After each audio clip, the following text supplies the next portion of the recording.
Hello guys, good morning. સ્વાગત છે તમારા બધાનું મસ્ત મજાના એક નવા વ્લોગમાં. તો આજે રવિવાર છે એટલે નીરવ જો બહારથી નાસ્તો કરીને આવ્યો છે ને આપણે આજે પૂનમ છે તો આપણે નાસ્તામાં આજે લીધું છે ખજૂર પાક. તો હાલો બધા ખજૂર પાક ખાવા. તો આજે છે પૂનમ અને આપણે આપણી હાટું બનાવવાનું છે સાબુદાણાનું ખીચું. સાબુદાણા જો મસ્ત પલળી ગયા છે મોટા મોટા, જો તમને નજીકથી બતાવું. તો આમાં આપણે બટેકા છે ને ખમણી નાખી દેવું અને મરચી ઝીણી સુધારીને નાખી દેવું અને મીઠું થોડુંક નાખશું એટલે આપણે સાબુદાણાનું ખીચું તૈયાર થઈ જાય. નીરવ આજ ક્રિકેટ રમવા ગયો તો તેની કઈ વાત જ ન કરી.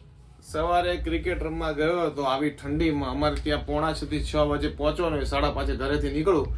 આજે ભયંકર છે ને ઠંડી હતી એટલે હું કેટલું પહેરી ગયો તો તમને કહી દઉં. સિમલા મનાલી વાળું જાડું સ્વેટર, પછી માસ્ક પહેરી ગયો તો, ટોપો આખો વાટી દીધો, હાથમાં મોજા, તોય ઠંડી લાગતી હતી. પણ પગમાં પહેરી લેવાય. પગનું સ્વેટર નહીં આવતું હોય કે ઈ લઈ લેવાય. તારા નાના છોકરા નથી આવતું પેરમાં એવું. પગમાં તો જો આપણે તો જે શું કે સ્પોર્ટ નો જે ઓલો લેંગો આવે એ તો, અને નીચે શૂઝ ને એવું પહેર્યું હોય, પણ પગમાં વાંધો ને એક્ટિવામાં આગળ આવી જાય ને એટલે.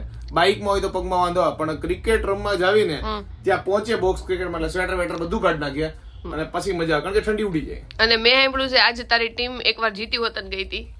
આજે ટોટલ 4 મેચ રમ્યા એમાં એક અમારી ટીમ જીતી, 3 હારી.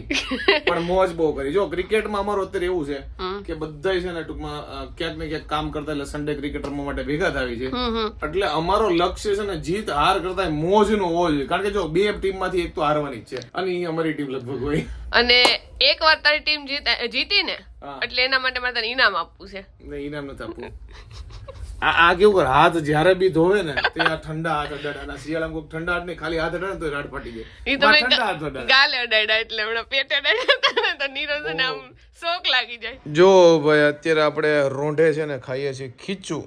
જો કે આ માણસનું ફેવરિટ છે. બપોરે એ પૂનમ રહી છે એટલે બનાવ્યું હતું. મેં કીધું ભાઈ બપોર તો હું નહીં ખાઉં, પણ મેં કીધું ગમે ત્યારે ભૂખ લાગે ત્યારે ખાઈ. જો આપણે ખીચું લીધું છે અને આ ખીચું છે ને ગરમા ગરમ બને ને એની કરતા છે ને એકદમ ઠંડુ થઈ જાય. ફ્રીજમાં હોય કે ગમે ત્યાં ઠંડુ થઈ જાય ને પછી વધારે મજા આવે. જો અને જાડુ મને એવું લાગે જેમ જેમ ઓછું થતું જાય ને એમ વધારે સ્વાદ આવે. ઠંડુ થાય ને એટલે છે ને એકદમ જામી જાય. જો ગરમ હોય ને ત્યાં થોડુંક પાણી લિક્વિડ જેવું લાગતું હોય, પણ હવે એકદમ જામી જાય એટલે આવું ખાવાની મજા આવે. અને નીરવ દાદા પાપડ હુકવી નાખ્યા હોય પછી એક બાજુ હુકાઈ ગયો અને એક બાજુ પોચા હોય ને બહુ ભાવે ને નીરવ. હા, મને હુકાવેલા આખા નો ભાવે, પણ ટૂંકમાં અધ કચરા હુકાઈ ગયા હોય ને ઈ તો મજા ઉખાડીને ખાવાના. તો આપણે સ્પેશિયલ એકવાર એવું કરશું, ખીચું કરશું અને ખાવા હાટુ ઉપર છે પાપડ પાડશું. બસ આપણે બેન હાલતા ચાલતા ખાવાના નકર પાપડ. જો જાડુ કાક ફેસ ઉપર લગાડે, ખબર નહીં મેકઅપ કરે છે કે કઈક પ્રોડક્ટ યુઝ કરે. જાડુ હું લગાડતું ઈ તો કે સીરમ લગાડું. કયું સીરમ છે આ? છે હિમાલયાનું dark spot clearing turmeric face serum. જાડુ પણ આ સીરમ હોય છે હેના માટે? આ છે ને ડાર્ક સ્પોટ ને દૂર કરી નાખે છે ને મારા ચહેરાને ગ્લો આપે છે. પણ આને લગાવવાનું કઈ રીતે? તો આને લગાવવું છે ને એકદમ સિમ્પલ છે. સૌથી પહેલા તમારે છે ને આના 2 થી 3 ડ્રોપ છે ને ફેસ ઉપર મૂકી દેવાના. એના પછી છે ને સર્ક્યુલર મોશનમાં આવી રીતે તમારે આને લગાડી દેવાનું અને એના પછી તમારે સનસ્ક્રીન લગાવી દેવાનું. જાડુ આમાં એવું તો શું આવે કે આપડા ડાર્ક સ્પોટ હોય રિમૂવ કરી નાખે? આમાં છે ને 100% organically source turmeric, 10% glycolic acid અને 2% છે ને નાઇસિનેમાઇડ હોય છે. હિમાલય સરાસા છે ને એ આપણા સ્કિનના ડાર્ક સ્પોટ દૂર કરવા માટે બેસ્ટ છે અને એ છે ને આપણા સ્કિનમાં એકદમ એબ્ઝોર્બ થઈ જાય છે એટલે આપણા ડાર્ક સ્પોટ પણ રિડ્યુસ થાય છે અને આપણા સ્કિનને પણ બૂસ્ટ કરે છે. પણ જાડો આ પ્રોડક્ટ મારે ઓર્ડર કરવી હોય ક્યાંથી કરવાની એ તો કહી દે. આ તમને છે ને Amazon, Flipkart, Nykaa અને હિમાલયાની વેબસાઇટમાં મળી રહે અને આજ તમે ઓર્ડર કરશો ને તો તમને મિનિમમ 30% ડિસ્કાઉન્ટ મળશે. તો લિંક નીચે ડિસ્ક્રિપ્શનમાં આપેલી છે, ફટાફટ ઓર્ડર કરો. ભાઈ મારે ફટાફટ ઓર્ડર કરવું પડશે. હું ને નીરવ અત્યારે રોક પેપર અને સીઝર રમીએ છીએ. તો હવે જોઈએ 5 ગેમ કરશું, એમાં જીતે કોણ નહીં જોવું. બરોબર છે? રોક પેપર સીઝર. કાઈ નહીં હાલો. રોક પેપર સીઝર. ઓકે. રોક પેપર સીઝર. હું જીતી ગઈ. 3 માંથી જીતી. રોક પેપર સીઝર. એક હવે લાસ્ટ છે, ફાઇનલ ગેમ છે. પણ વિનર ને શું મળશે નીરવ? વિનર ને ખબર નહીં, કઈ રૂલ્સ બોલ્સ આમ ના. ઓકે હારું, ખુશી મળશે. ઓકે કામ વિચારવા ના હું રાખું, મારે વિચારવું પડશે. ઓકે ચાલ. રોક પેપર સીઝર. વિનર ને મળશે 1 કરોડ રૂપિયા. લાવો. કોરિયન ડ્રામા ને એવું બધું બહુ જો ને, કોરિયન શો ની તો એ લોકો છે ને રોક પેપર સીઝર બહુ રમે. ક્યારે રમે ખબર છે? લાઈક એક ફ્રેન્ડ નું ગ્રુપ કે એ લોકો બહાર જાય ને ત્યારે એ લોકો રોક પેપર સીઝર રમે અને જે હારી જાય ને એને બિલ નું પેમેન્ટ કરવાનું. એટલે એ તો જેવી તમે રાખીએ. ટૂંકમાં આ ફોરેન ની ગેમ છે. રોક પેપર સીઝર આપણી નથી એટલે આવડતી બાકી ન આવડે. તો હું કોઈ રમતો ત્યાં પહેલી વાર જિંદગી રમ્યો. તો કઈ નહીં, આજે ગમે ખાઈને એનું પેમેન્ટ હું આપી દઈશ બસ. ઓકે, આ તારા ફોન માંથી હું પેમેન્ટ બધું કરી દઈશ. મારે કઈ ઇનામ નથી જોતું. તોય પણ હું તને આપીશ.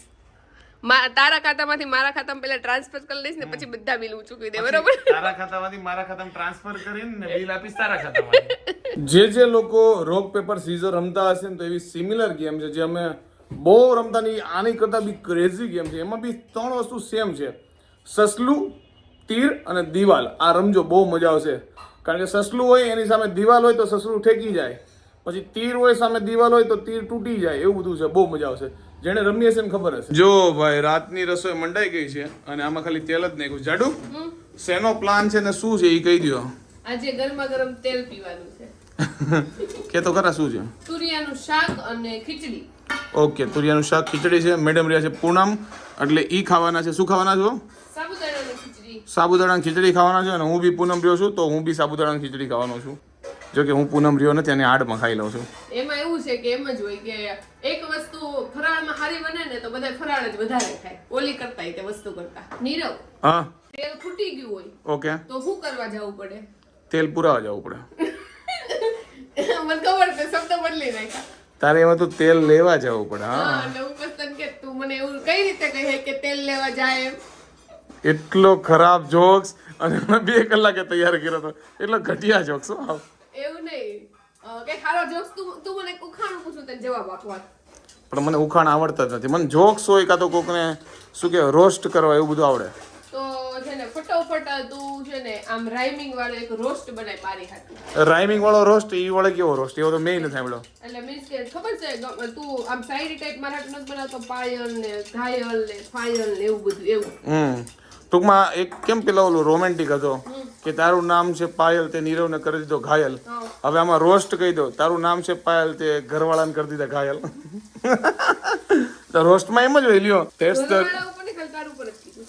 એમ નહીં, એમ તો ઓલો રોમેન્ટિક હોય તો રોસ્ટ વાળો તો એવો જ હોય ને. ખબર નહીં હવે આટલી બધી ઠંડી પેલા અમદાવાદમાં પડી છે કે ગુજરાતમાં પડી છે કે નહીં, પણ આ વખતેની ઠંડી એવી હીટ થાય છે કે વાત જવા દો.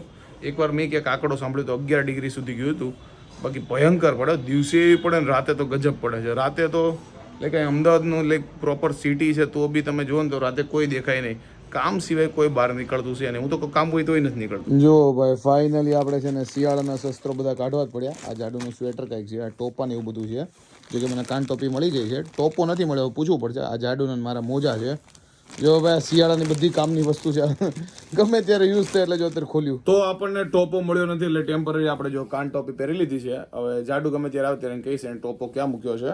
જો કે શિયાળાનું બોક્સ કાઢ્યું, એમાં ટોપો તો છે ને. હવે ગમે ત્યાં સુટકેસમાં મુકાઈ ગયો છે યા તો ગમે ત્યાં મુકાણો હશે એટલે એ પછી આપણે ગોતશું. અત્યારે જઈએ બહાર. જો આ આપણી ગાડી છે ને, જે ડોટ દેખાય છે ને એ સેન્સર આવે ગાડીનું. એટલે આપણે ગાડી જ્યારે પાછળ લઈએ ને ત્યારે છે ને આપણે અવાજ આવે. ટૂંકમાં કોઈ ઓબ્સ્ટેકલ આવી જાય ને તો આ સેન્સર બંધ થઈ ગયા છે, એની લીધે ગાડીની પાછળ કાંઈ આવી જાય ને તો અવાજ નથી કરતી. એટલે જ્યારે આપણે ગાડી હટી હતી ને ત્યારે કાંઈક હલી ગયા છે, કાં તો વાયરિંગ ગયું હશે, કાં તો સેન્સર ખરાબ થઈ ગયા છે. લાગતું તો નથી સેન્સર ખરાબ થયા હોય.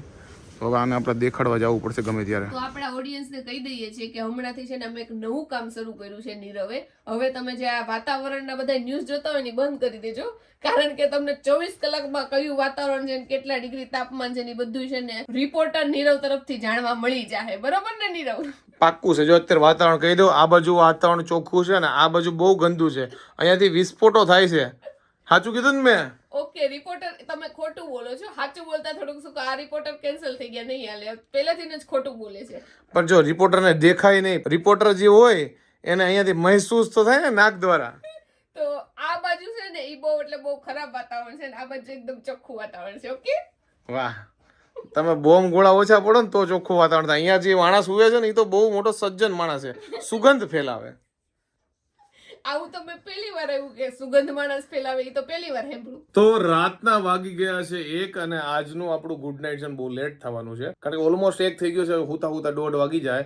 અને આજનો મારો દિવસ તો સવારે 5 વાગ્યાથી ચાલુ થઈ ગયો, કારણ કે સવારે સન્ડે હતો એટલે સવારે નહીં, આજે સન્ડે હતો એટલે ક્રિકેટ રમવા માટે ગયા હતા. અને અત્યારે આખું ફેમિલી છે ને કાકાને ત્યાં બેસવા માટે આમ ગયું હતું. અને ભાઈ બધાય શું કહે લેટ નાઇટ સુધી ગપ્પો પપ્પો મારીને વાતું કરી. કેમ 1 વાગી ગયું ખબર ન પડ્યો. અને આજે અત્યારે થોડીક ઠંડી છે ને રાતે કમ્પેર ટુ અધર ડેઝ કરતાં અત્યારે થોડીક મને ઓછી લાગે છે, કારણ કે એટલું બધું આમ લાગ્યું નહીં ને કે બાઇકમાં તો થડથડાટી મચી જાય. તો કાંઈ વાંધો નહીં, આજનો અહીંયા વ્લોગ એન્ડ થાય છે. આઈ હોપ કે તમને આજનો અમારો વ્લોગ ગમ્યો હશે. ગમે હોય તો શું કરવાનું તમને ખબર છે, લાઈક કરી દો, કમેન્ટ કરી દો, મિત્રો સાથે શેર કરી દો, યુટ્યુબમાં સબસ્ક્રાઇબ કરી દો, ફેસબુકમાં ફોલો કરી દો. તો મળીને નેક્સ્ટ વ્લોગમાં, ત્યાં સુધી બાય બાય.